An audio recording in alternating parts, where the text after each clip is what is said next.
my stepdad, he used to get a rag and always come like behind us and put it on me and my sister's nose, and it would like I wouldn't remember nothing after that until I woke up on the bed with my sister next to me.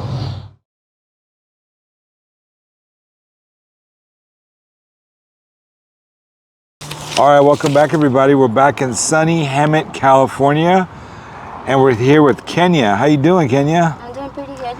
Kenya, do you give us permission to use this video on our social media platforms? Yes, of course. And I basically kind of want to get into your background. Before we start that, how old are you again? I'm 32.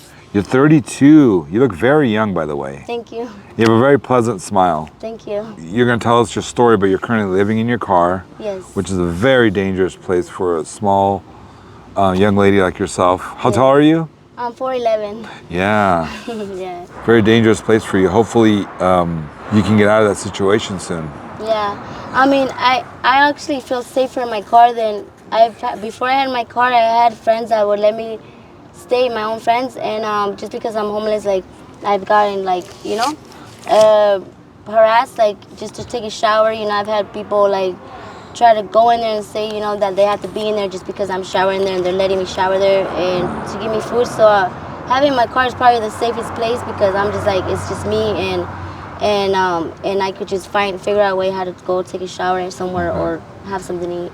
Okay, now how many children do you have? I have 5. Okay, and they're around you? Yes, I actually park the sidewalk right where my kids stay at. I have a really good friend where I used to live at. She was my neighbor, and she's seen everything that happened and how I lost it all. And so she's been really nice and has been letting my kids stay there. And I come and I bring food. I give her money whenever I can, and I sleep here, and just so I could be closer to my kids.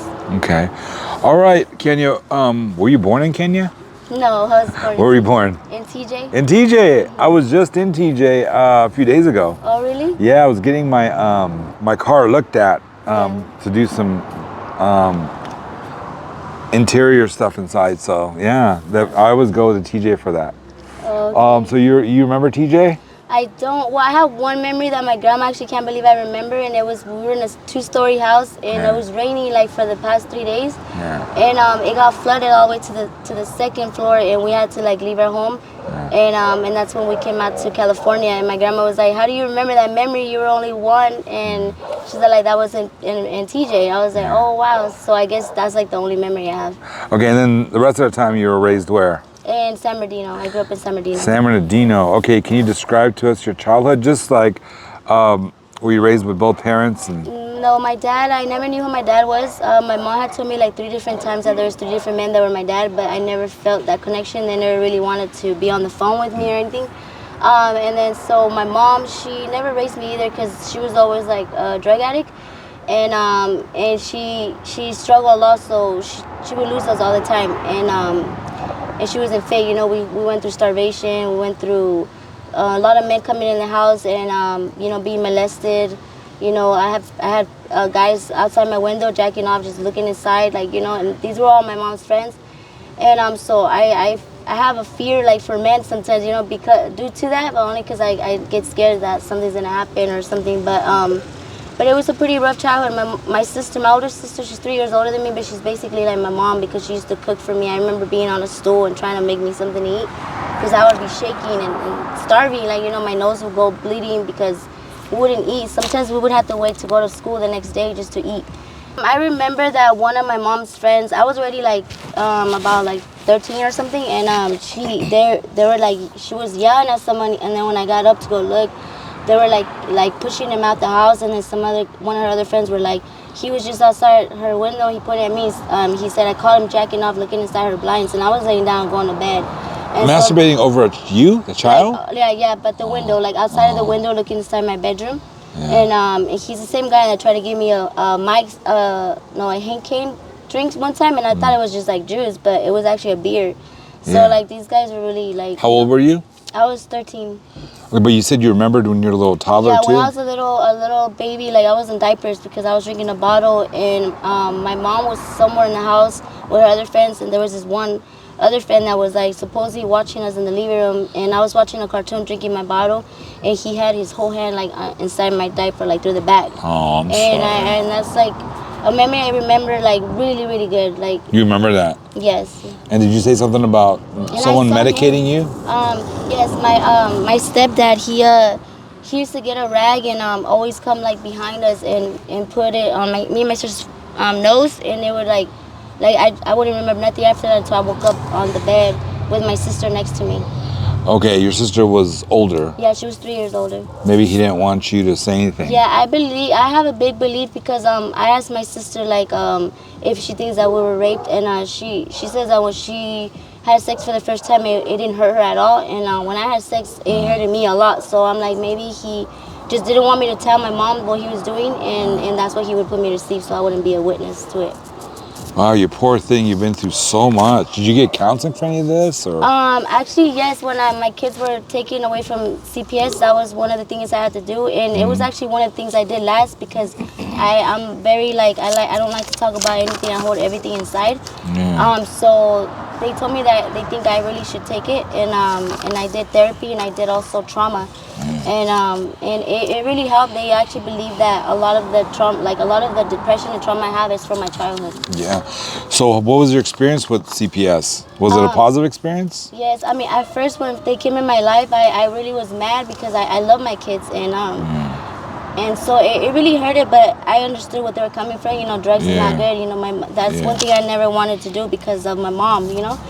And but they actually changed my life. They taught me, they're really good people. Like, you know, they helped me out a lot. That's how I got my house and everything. And I'm grateful for them. You know. That's awesome. You got a positive experience. So you should be proud of yourself. You got back on your feet. Did you work also? Yes, I worked at a food place, and I was a cashier. Within the 6 months of me being a cashier, they wanted to make me into team leader. And then after team leader, after being there for a year, the boss told me that she sees potential in me and thinks that I could own my own store one day.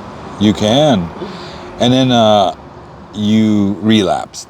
Yeah, after I that, relapsed. right? Once I lost my house back in August last year, I relapsed because I became homeless, and after being homeless for about a week, I was starving, and I didn't want to go to sleep because I didn't want something to happen to me because I'm like so small, doing drugs would keep me up, and it would keep me from not being hungry, so I just stayed doing drugs. Do you think you do drugs mainly because you just need to stay awake and you're nervous out there in the streets? Yes. Do you think you can quit if you wanted to? Yes, on my own too. On your own? Do you do fentanyl as well, or just... No, I never. What kept you away from that? Fentanyl? Yeah. Because I've seen a lot of friends change and be a complete different person, and it's hurting me. Yeah. How about some fun questions? Okay. What's your favorite food? I love Mexican food. Do you really? Yes, I love tacos. Do you know how to cook? Not really. You don't know how to cook? I do a little bit, but I never really had no one teach me, so I can learn. I watch it through YouTube. What's your favorite restaurants? Restaurants would probably be, I don't know, my ex-boyfriend always took me to so many. Oh, there's a lot of good Mexican restaurants over there. What's your favorite color? Red. Red? Why? Yes. I don't know, I just love red. Like I love when my hair is red. I love. Oh, yeah? Yeah. What's one song that you can't get sick of? Probably the song with let me see. It's called Bebé Dame. Okay, who's it by? J.O.P. Fuerza Regida. Okay, what kind of music do you listen to? I listen to all music, but I love Spanish music and hip hop, rap, country. Yeah. Who's your favorite rap artist? My favorite rap artist is Drake.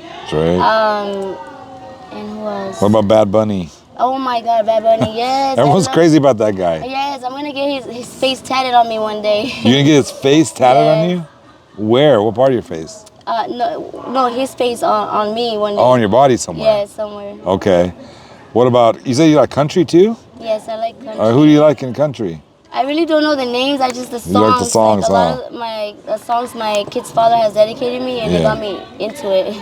That's how guys get to girls. They dedicate songs to them. Yeah, I never pictured him listening to country songs. Yeah. Where would you like to see yourself in 2 years? In a home with my children and working and doing house, like, vacations. I want to take my kids to vacations and do like the things like go to the mountains, go to the beach. Yeah. Where do you want to take them to? I want to take them, like, one day I want to be able to have a job where I could like pay for all my kids to go to Disneyland, because I only was able to take one kid. Have you ever been with a girl? Yeah, I mean, Okay. I've had a girlfriend. I tried it actually when I was in rehab, and then when I got out, she was my girlfriend for a little bit, but it really didn't work out. And then so because we went the whole way, and I was like, okay, I guess I'm not gay. So Okay. that's the reason why. Oh, I see. So you went all the way, but it didn't feel comfortable? No, I was like, no, I guess I only like men. Oh, I see. Maybe you're emotionally attached to her. Well, I got, yeah, I think that's what it was, because she loved my kids just because of how much I talked to them. Like, probably the whole rehab said that me and my kids were like so different. They're like, you and your kids love each other so much. So that made her like come into my life and go with me to take my kids places and all that. So I think that's what it was too. She was just my best friend. Your best friend. And then you said you've been in jail before? Yeah, I've got arrested twice. For how long?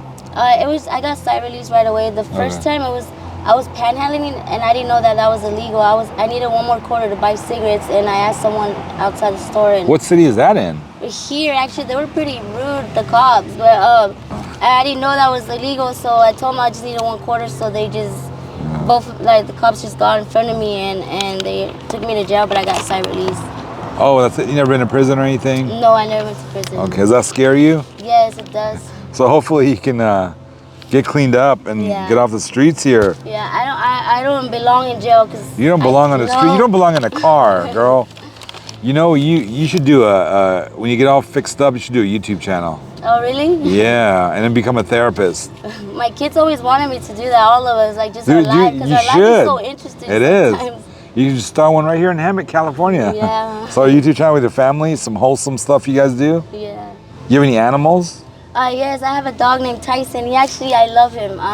He survived with us through the whole struggle. Like, when we got evicted from our home, we thought we were gonna, well, I had a lot of cats because I rescue cats, and I get them better and I keep them. You rescue cats? Yeah, well, any, like, dogs or cats. So you're an animal lover. I like you so much. Yes, I love animals. Like, I just rescued another kitty. She's inside that, where my kids are at. But Tyson, he survived with us all the way through. We went to Ohio and back, and he's still here with us. So, yeah, his name is Tyson. His name is Tyson. Mike Tyson. We call him Tyson for short, but his name is Mike Tyson. Well, yeah, you know who Mike Tyson is, right? Yes. Has he been in years or no? No. What advice do you have for young people wanting to get into drugs or?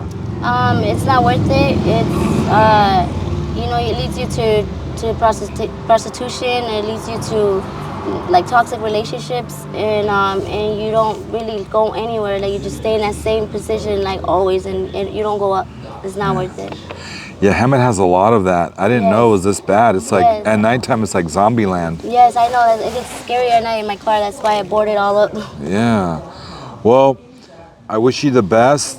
Thank you so much for this interview, Kenya. Of course. You're a fabulous person. Thank you. You're amazing. Thank you so much. Thank you. God bless you. Thank you. You too.